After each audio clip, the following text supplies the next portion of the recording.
you, Christian, for that introduction, and welcome everybody to the Q1 update here with SKAGEN Global. The agenda for today is we're going to start with a quick update on performance and share a couple of key news during the quarter from the portfolio companies.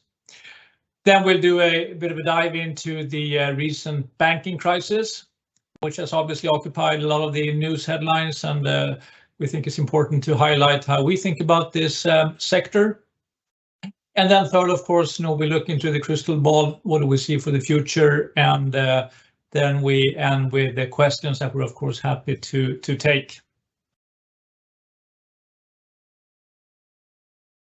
So with that, we go then right into the performance of the fund, where we can see on this slide the performance at the end of Q1 in euros for the fund and for the benchmark, and up just shy of 5% year to date for SKAGEN Global, which is slightly behind the benchmark, but the fund is slightly ahead of the benchmark on 1 year and also a bit ahead on the 5 year and since inception.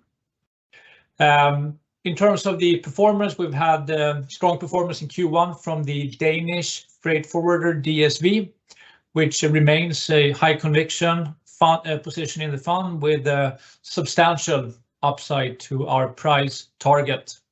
And we have also outlined in the quarterly report a little bit more about the other performers and detractors. So we'll leave it at that for now.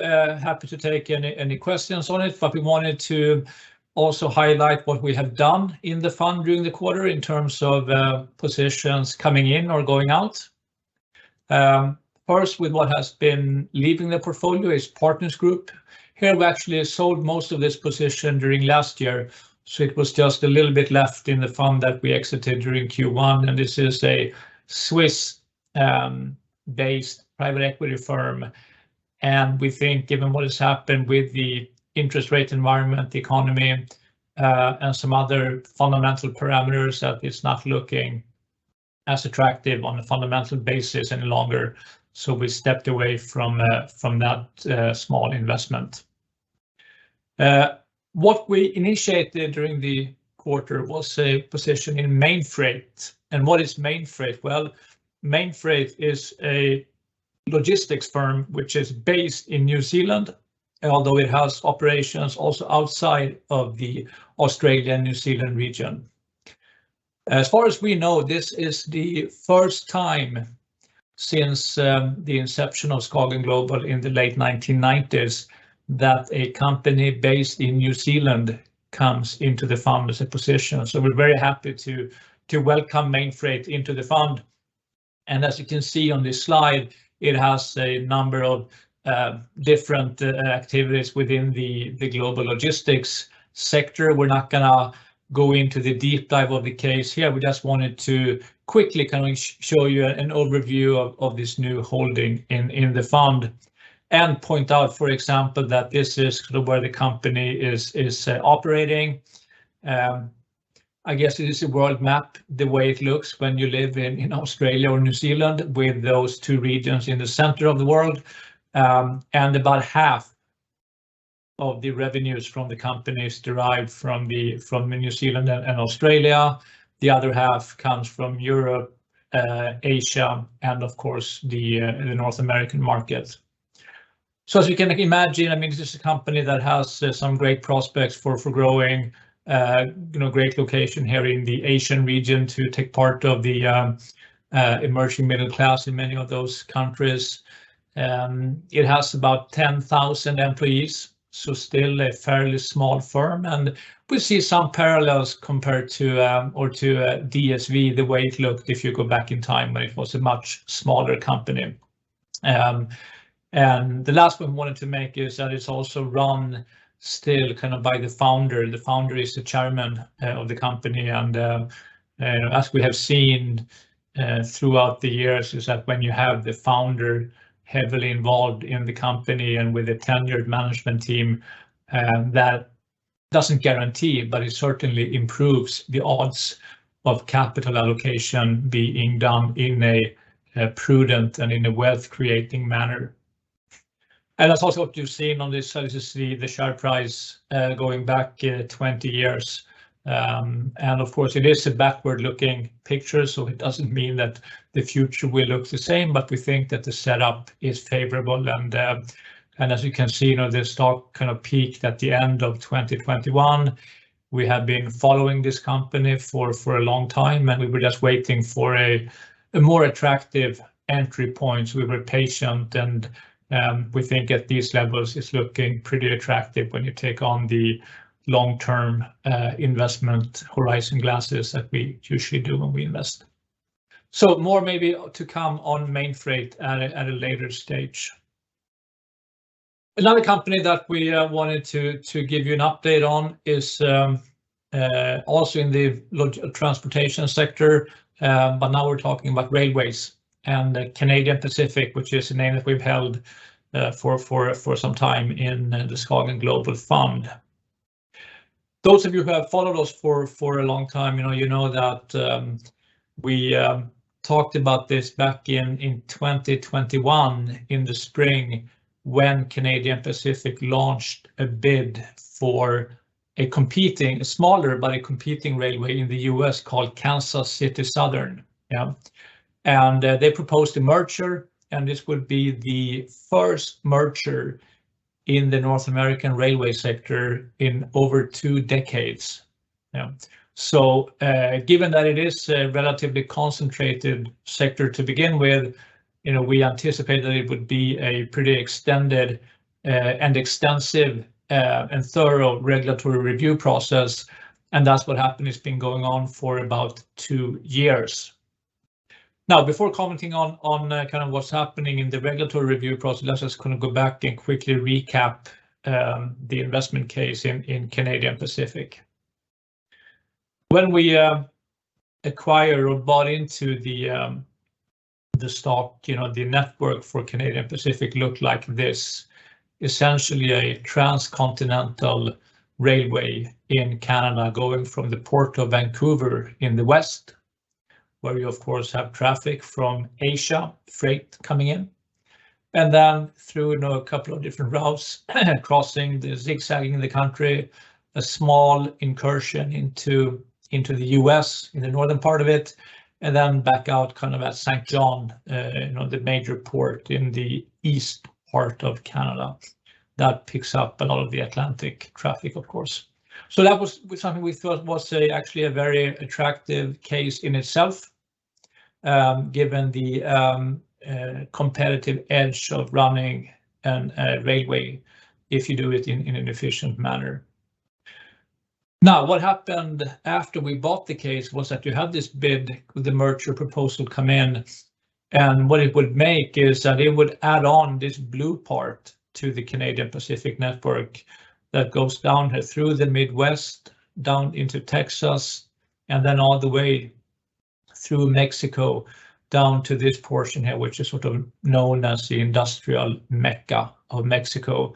A lot of production taking place here, and as you have probably read about in the newspapers, also a lot of production being nearshored or being taken back to North America from China and other Asian markets in order to make the supply chains more robust after what happened during the COVID-induced or the pandemic-induced problems with the supply chains. So if this kind of were to go through, you would have a single network connecting 3 countries in North America. It would be the only railway that connects all 3 countries. So that's something we think looks extremely attractive if you take a longer term horizon.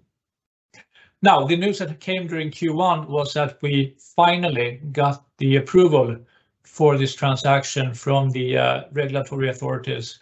So very happy, very pleased to announce that the merger has been approved, and then the long journey of combining these 2 railways can begin.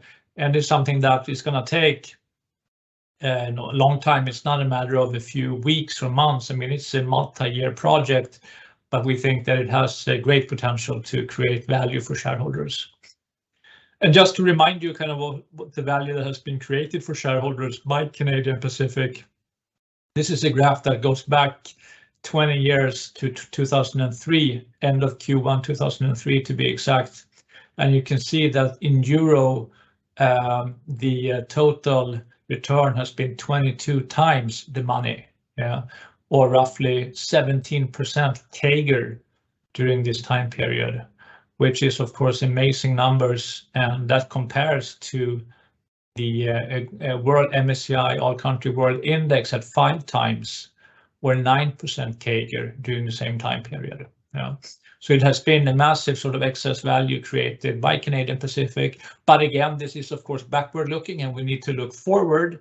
But with this transaction, with the merger in place, with what we think is probably the most competent management team in the whole North American railway sector there, we see a very good setup, given that the valuation is attractive and fairly low, we think, at these levels, for this sort of journey to continue for many years into the future. It's not going to be, of course, like I said, a kind of big jump maybe in the next few months, but over time it looks like something that should be, we think, in a portfolio with a long time horizon like SKAGEN Global.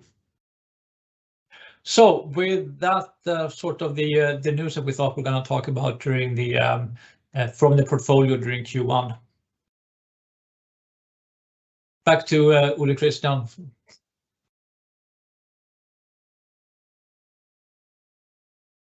Sorry, there we go.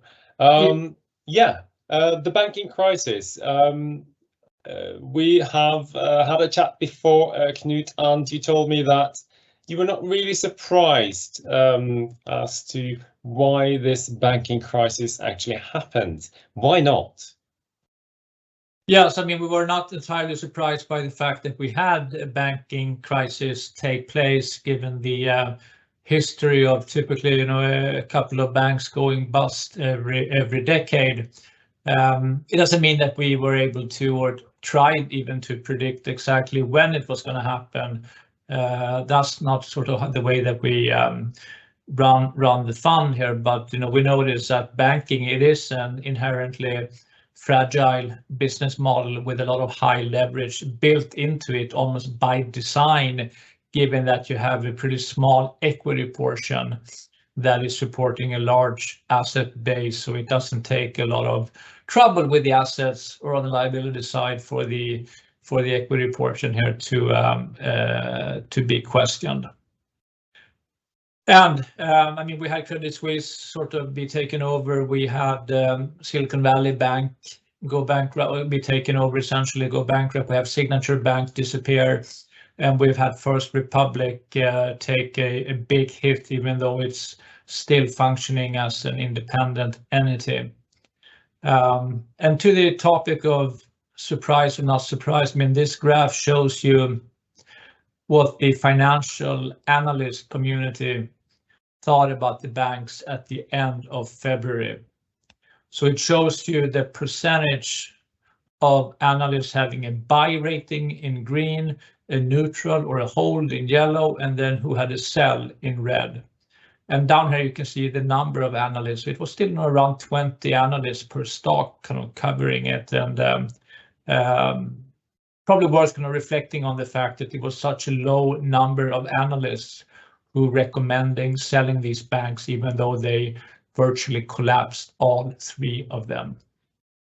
So with that said, I mean, it was a bit of a surprise, of course, to the whole financial community. And you may also ask, kind of, why is this happening? I mean, why do we have banks collapsing, even though we have a fragile business model? Because we've had a lot of regulation being put into place after the financial crisis 15 years ago. Well, we think that the answer lies pretty much in kind of this famous saying about, the generals. I mean, they typically fight the last war. And that is what we have seen also in the case of Silicon Valley Bank. And we wanted to show you a little bit about kind of what happened here. I mean, some of you may be well familiar with it, some of you may be less familiar with it, but it will help to illustrate why we think that the only bank in SKAGEN Global, JP Morgan, is has been a better, much more robust choice to own.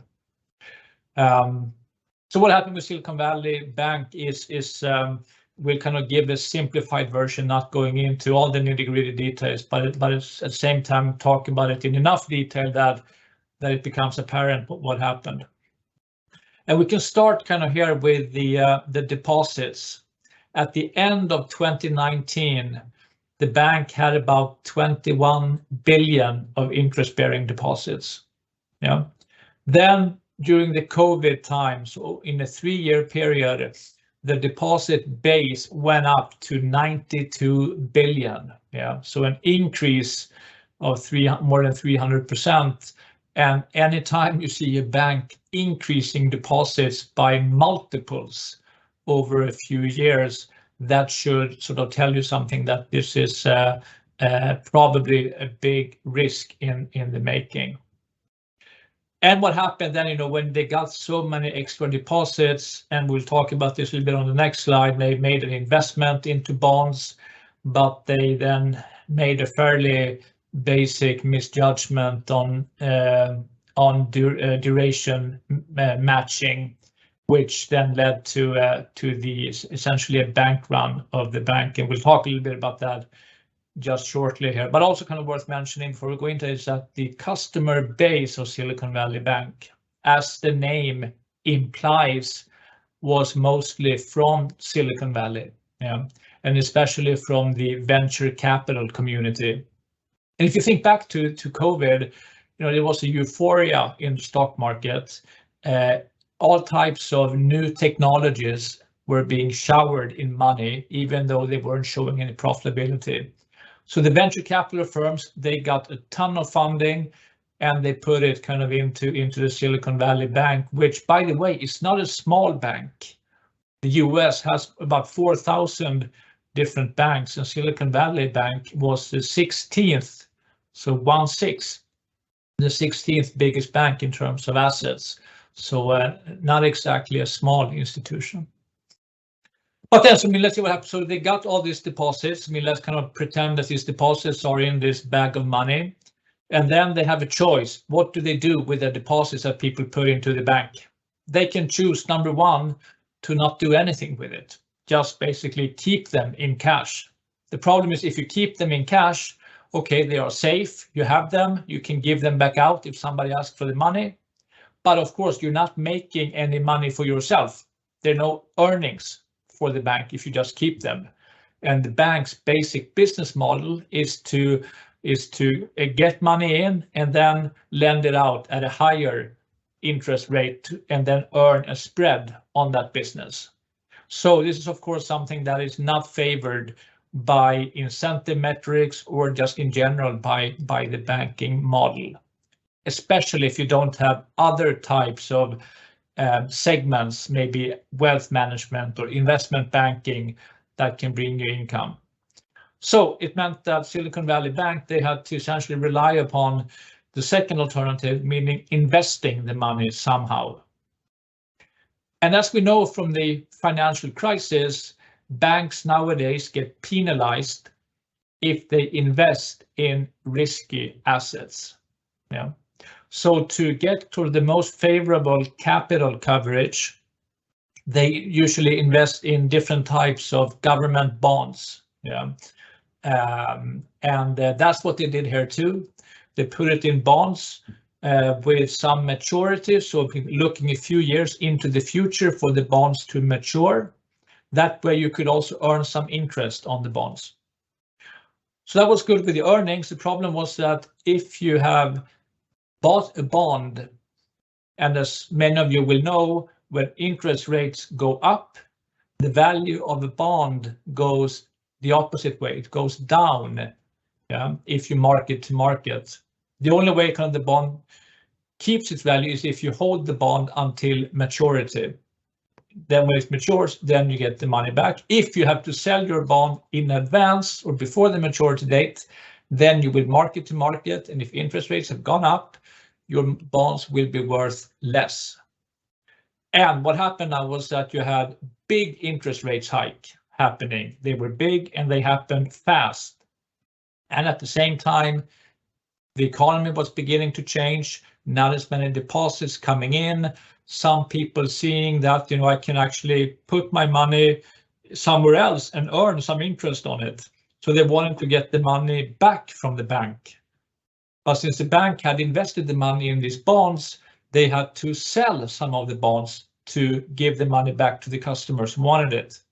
And when they sold the bonds, they had to sell them at a much lower value than what the bonds would have been worth if they had kept them. So that led to a capital shortfall, which in the end then caused anxiety among the customers and more people asking for the money back. And eventually you had a classical bank run, a bankruptcy of the bank, and that's what happened with Silicon Valley Bank. And then the question is, of course, what does this then imply for the sector as a whole? And is there any other bank that would be kind of favored in this type of setting? Now, we think that this time in this kind of fight, you're going to have Goliath be the winner against David, not the small guy this time. And in particular, we see JP Morgan being particularly well placed to benefit from this crisis. There are a number of reasons kind of why we point to JP Morgan. We're not going to go through all of them here in great detail, but just to kind of lay them out here in a simplified form. You have here a diversified franchise, investment banking, asset management, and so forth. You don't have to rely totally on the basic kind of spread differential in the borrowing side of the business. You have a bank which is a market leader. You have a bank which is in all 48 states on the continent in the US. So think back to Silicon Valley Bank. They had most customers being the same type of group, the venture capitalists in California or in Silicon Valley.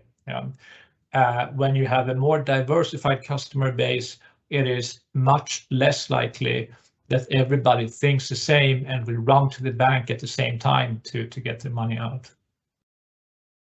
JP Morgan spends about $14 billion on technology every year. That's a huge sum. And as you can imagine, very few smaller banks would have the financial strength to match that type of technology spend, which is going to put JP Morgan well ahead of most competitors when it comes to offering customers a more convenient and safer way of banking. At the same time, you have high profitability for the bank, and they continue to have a clear focus on creating shareholder value, which is something also supported by the fact that the CEO, Jamie Dimon, according to Bloomberg, has more than $1 billion of shares in the bank himself. So probably thinks a little bit extra about how to spend the money in a good way. And then lastly, regulation winner. It's needless to say, the bank collapse is going to have some regulatory consequences, probably a wave of new regulations hitting the banking sector, probably more the smaller regional ones, but it would probably encompass all of the players in one way or another. But here we see again that the cost is going to work to the benefit of the bigger players. We will see less M&A, so not as many new big guys being formed, and it's likely that the society, the politicians will favor stability in the system, and that should again play to the strengths of someone like JP Morgan. Here is just a quick example of the, again, we said that they had different, they were diversified, they had different sort of legs to stand on and to bring income to the bank, which we sort of highlighted before. And this is a slide showing you, again, just the difference in composition in terms of how assets are being invested. Remember that bag of money we showed on the Silicon Valley Bank slide. That's essentially what this graph on the left is showing you here. The yellow part showing you how much more liquidity, many more deposits is coming into the US banking sector as a whole. And you can see that it's been growing ever since 2008, but of course it took a big jump here at the end of or during the pandemic. And then if you kind of switch over to the right-hand side of the chart, you can see how different banks invested this money. And Silicon Valley Bank here, you see a lot of yellow in this one. You know, those were the bonds, for example, not very much in cash. If you look at someone like JP Morgan, they had a big portion sort of in cash and interbank loans, so they wouldn't have been forced to make those type of fire sales of the bond portfolio as Silicon Valley Bank had to do due to the duration mismatch when customer asked for some of their deposits.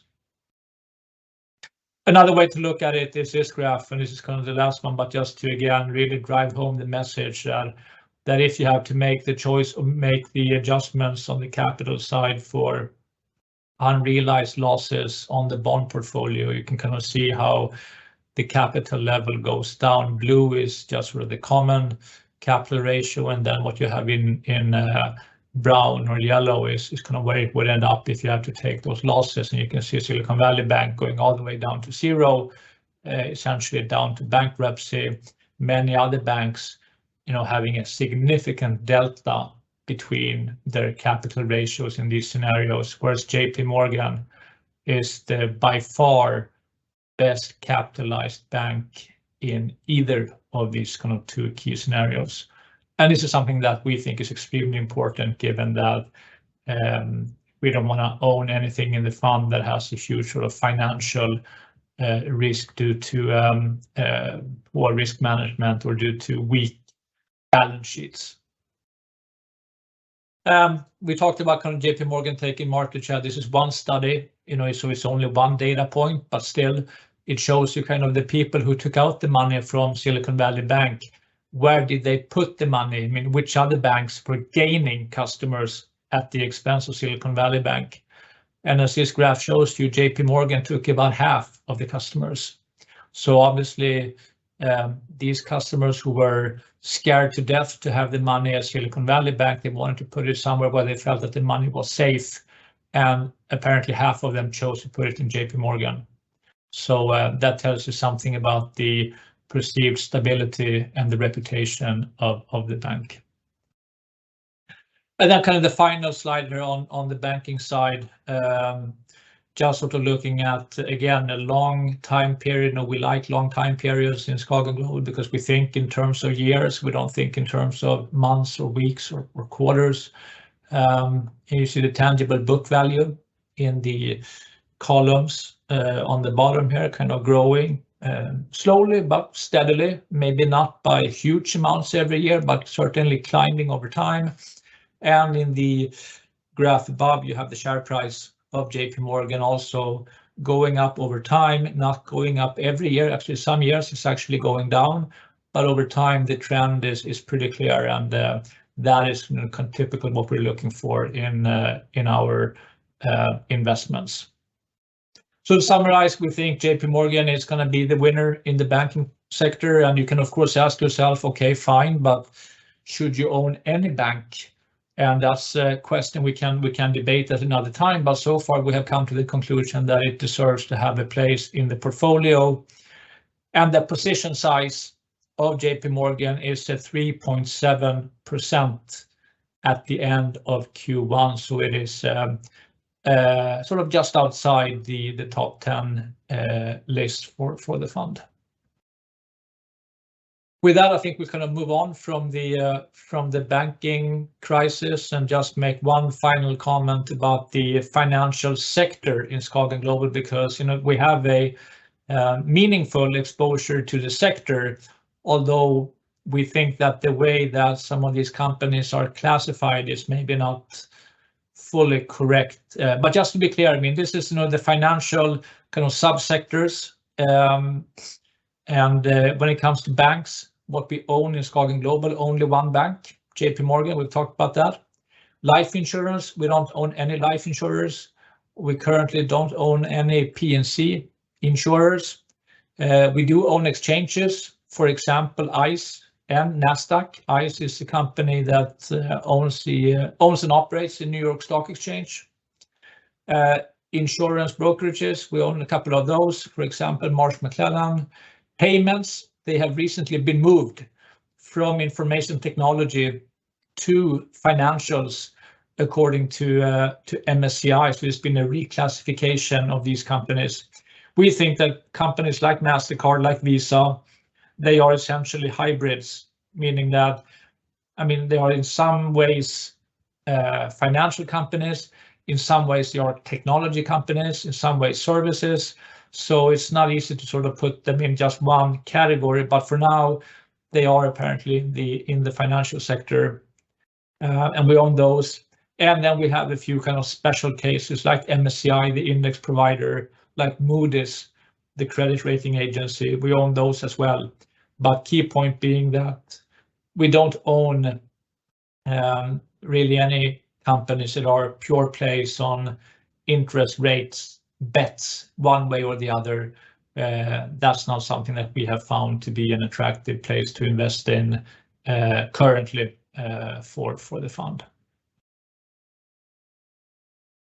So then I guess we move on to the outlook and think about the part when we look into the crystal ball. And here, I mean, inflation is something that comes up often in our conversations, and we understand that that is an important part to think about.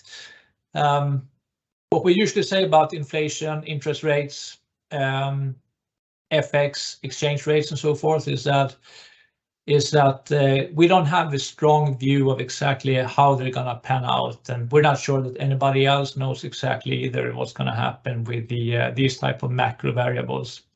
We think of the economy as a pendulum that kind of swings back and forth, and of course, I mean, to maybe state the obvious, that when you have the interest rates coming up, that of course will have some type of cooling effect on the economy. That makes a lot of sense. But exactly, you know, when things are going to stop, that's not something we try to predict with precision. But we do note one thing, and that is that inflation may be a bit more sticky than people expect. I mean, a lot of people want it to come down. That makes sense.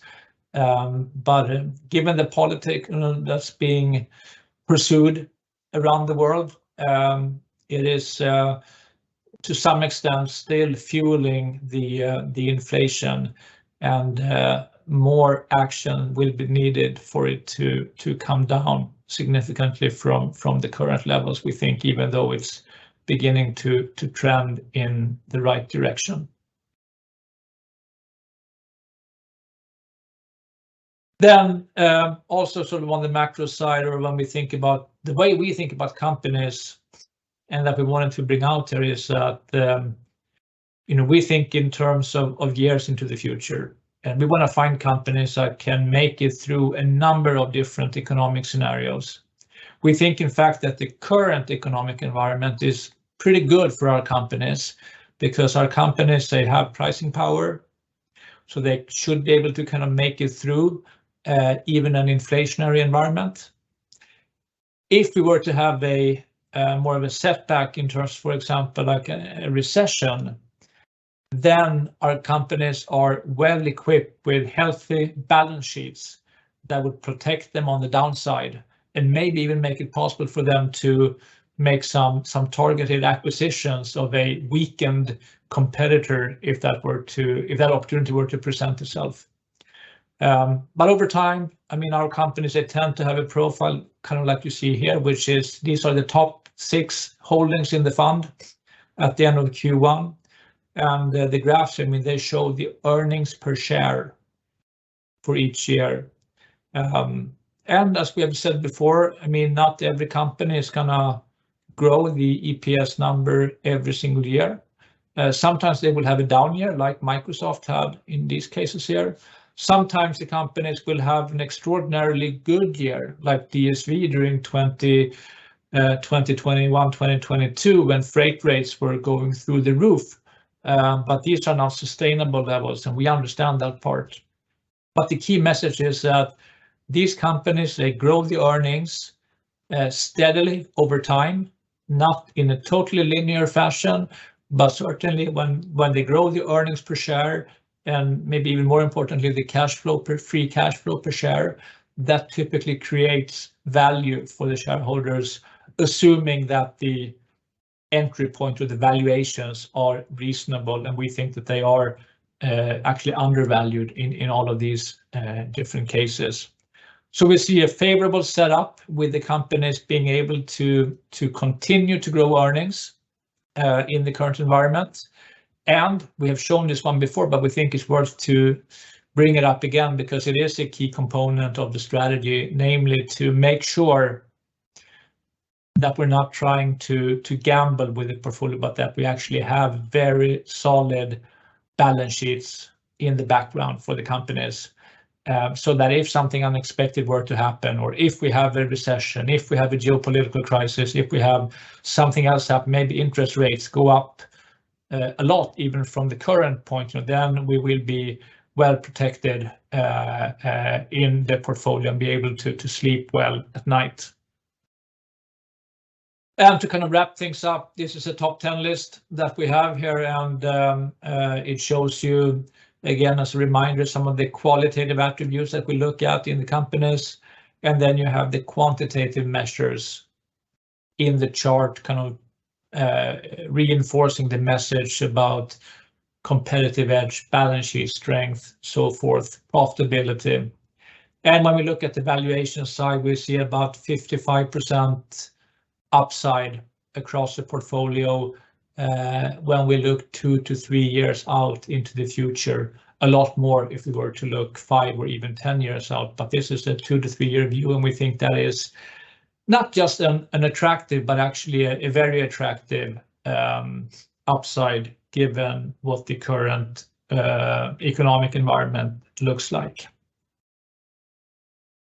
So with that, kind of just about to wrap it up here, and a reminder that our Q1 report, which has some additional information in it, will be available on the website in the next few days, and hopefully that can give you some additional insight into what has happened in the fund, and any questions, and just feel free to contact us. Brilliant, Knut, thank you so much. We do have a question for you, and it's about the Canadian Pacific case that you actually told us about earlier. And the question is, do you see a change of view in the market following the merger or takeover? And that's number one. And the second one is, how do you look at the execution of the merger of the two companies? Is it a long process before the benefits of the merger will appear? Yeah, great question. And starting with the first one about the view in the market. Now it's been about 1 month since this transaction was approved. So in our view, not a very long time period.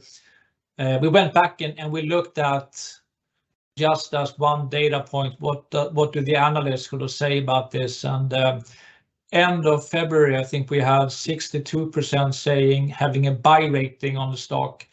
End of March, 63% having a buy rating.